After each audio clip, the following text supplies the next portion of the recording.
So you've probably heard someone say, just throw a SharkBite on it. Like SharkBite is the only option out there for push-to-connect fittings. And maybe you've been standing in the plumbing aisle at the hardware store staring at 3 or 4 different brands of fittings that all look like they do the same thing, wondering if there's actually a difference, or if you're just paying extra for a name. Well, today I'm going to clear all of that up.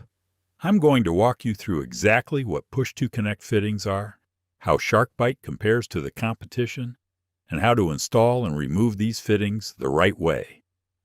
And stick around to the end, because I've got a tip on where you should and shouldn't use these fittings that could save you from a serious headache down the road.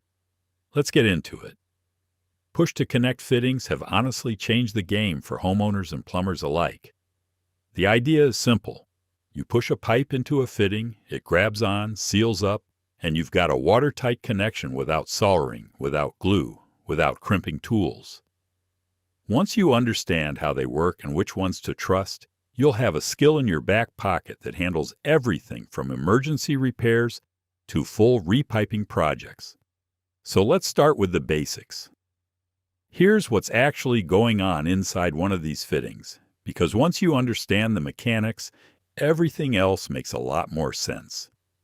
A push-to-connect fitting has 3 main components working together inside a brass body. First, you've got a collet, which is that ring of stainless steel teeth. When you push a pipe in, those teeth grab the outside of the pipe and bite down. The harder you pull, the tighter they grip. Think of it like a Chinese finger trap, but for plumbing. Second, there's an O-ring, and that's your watertight seal. It's usually made of EPDM rubber, which stands up to both hot and cold water. That O-ring compresses around the pipe and keeps water from getting past the fitting. Third, you've got a release collar or release sleeve on the outside. When you press that collar in toward the fitting, it disengages the teeth so you can pull the pipe back out. That's what makes these fittings reusable, which is a huge advantage over sword or glued joints. Now, these fittings work on copper, CPVC, CPVC, and PEX. PEX rhymes with flex. Some brands even work on polybutylene, which is that old gray pipe you see in homes built in the 80s and 90s. The key thing to remember is that the basic principle is the same across every brand.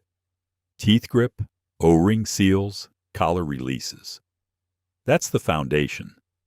What changes from brand to brand is the quality of those components, the certifications, and a few design details that actually matter when you're choosing what to put in your walls.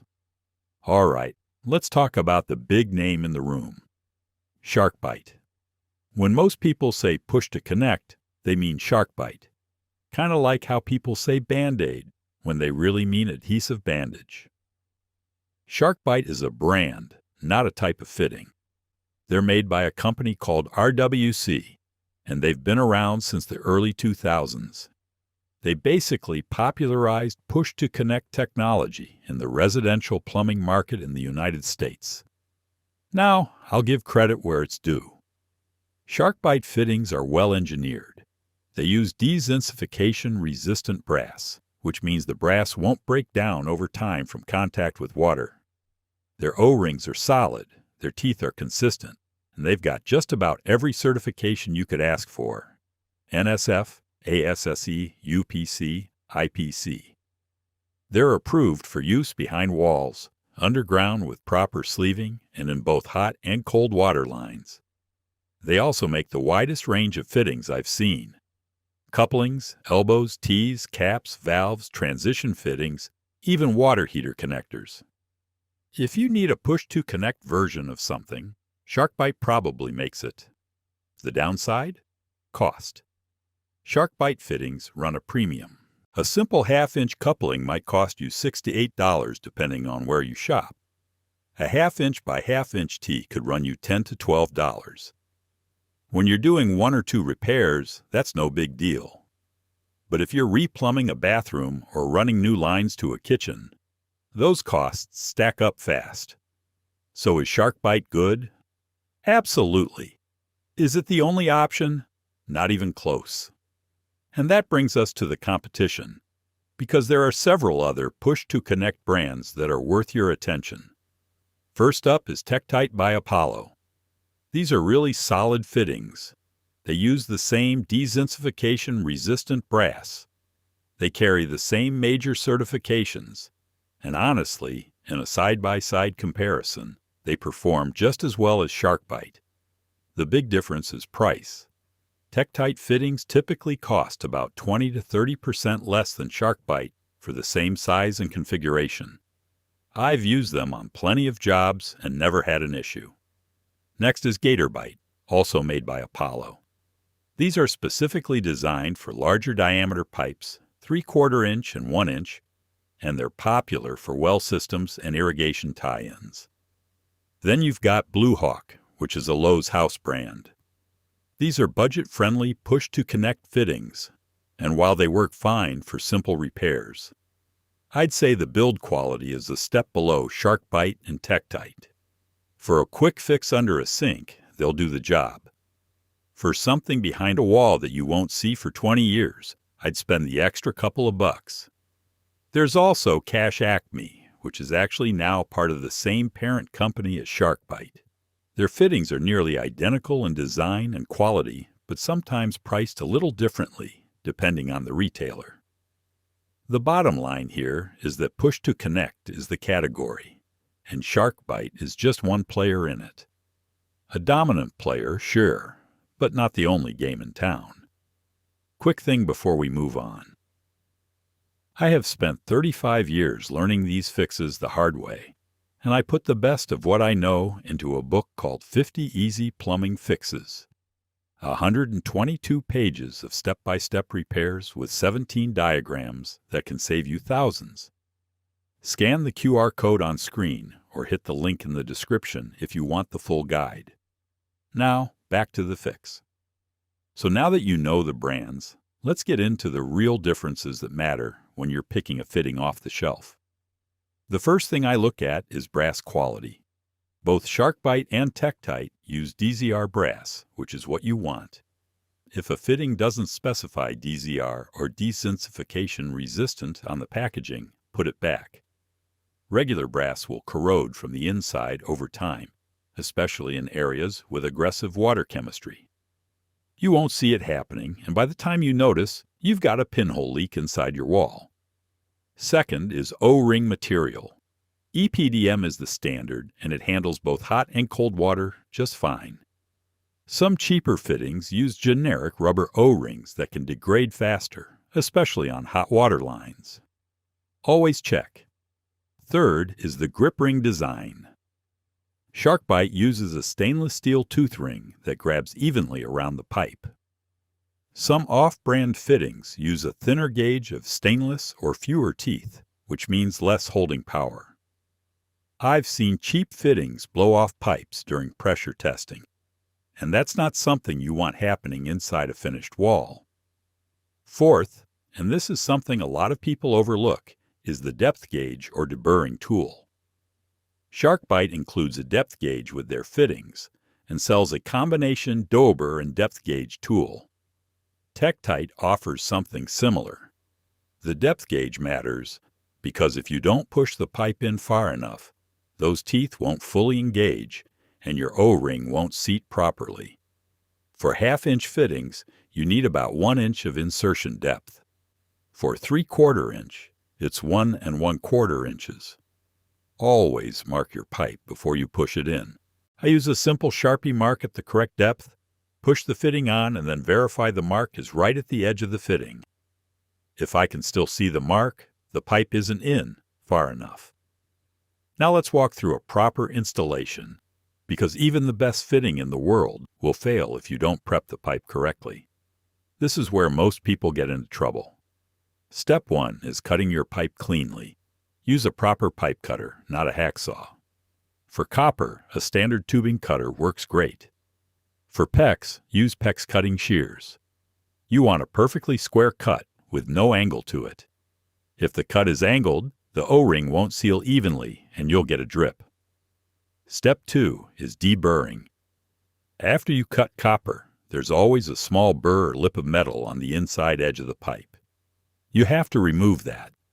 If you push a fitting onto a pipe with a burr, that sharp edge can slice right through the O-ring, and you won't know it until water is running down your wall. I use a simple deburring tool or even the back edge of my tubing cutter, which has a built-in reamer on most models. Take 10 seconds and clean that edge up. Step 3 is marking your depth. I already mentioned this, but I cannot stress it enough. Grab your depth gauge or measure the correct insertion depth for your pipe size, and make a clear mark on the pipe with a permanent marker. For half-inch pipe, measure 1 inch from the end.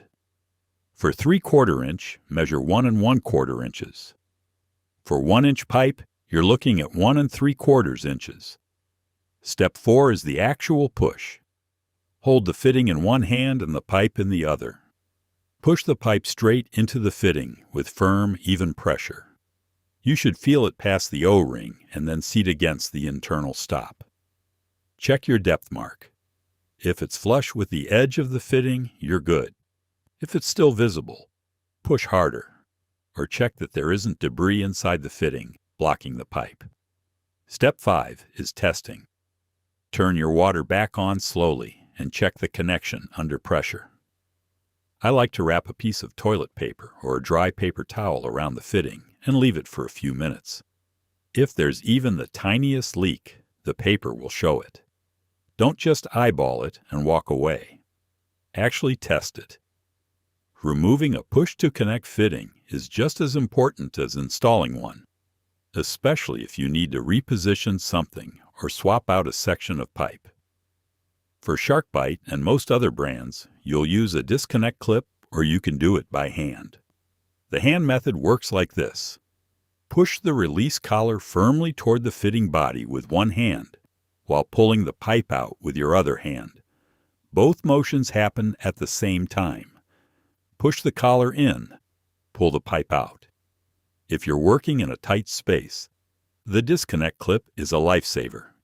It's a small horseshoe-shaped plastic tool that slides over the pipe and presses the collar in for you, freeing up your other hand to pull. One important note: once you remove a fitting, inspect the O-ring before reusing it. If it's nicked, compressed flat, or has any visible damage, replace the fitting. A $2 O-ring failure behind a wall can turn into a $2,000 repair real fast. Let's talk about when push-to-connect fittings make sense and when you might want to think twice. They're perfect for emergency repairs. Pipe burst at 2 in the morning? A push-to-connect coupling and 60 seconds of work gets your water back on. They're excellent for tight spaces where you can't swing a torch or fit a crimping tool. Under sinks, inside vanity cabinets, utility rooms, all great applications. They're also approved for use behind walls and inside walls in most jurisdictions. So don't let anyone tell you they're only for temporary fixes. That said, I personally prefer soldered joints or PEX crimp connections for long horizontal runs inside walls, just because those joints have a longer track record. Push-to-connect fittings have been around for about 20 years now, with very few reported failures. But soldered copper has been around for over 70. For accessible areas like undersinks, in crawl spaces, in utility rooms, push-to-connect all day long. For buried lines underground, check your local code first. Some jurisdictions allow it with proper sleeving, others don't. Let's go over some common issues you might run into and how to handle them. First, the fitting leaks right after installation.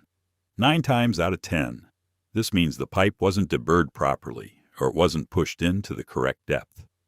Remove the fitting, inspect the pipe end, deburr it again, remark your depth, and reinstall. Second, the fitting won't release when you press the collar. This usually means you're not pressing the collar in far enough. It takes more force than you'd think, especially on 3/4 inch fittings. Use a disconnect clip if your fingers can't get enough purchase. Third, the pipe spins inside the fitting but doesn't come out. This is normal actually.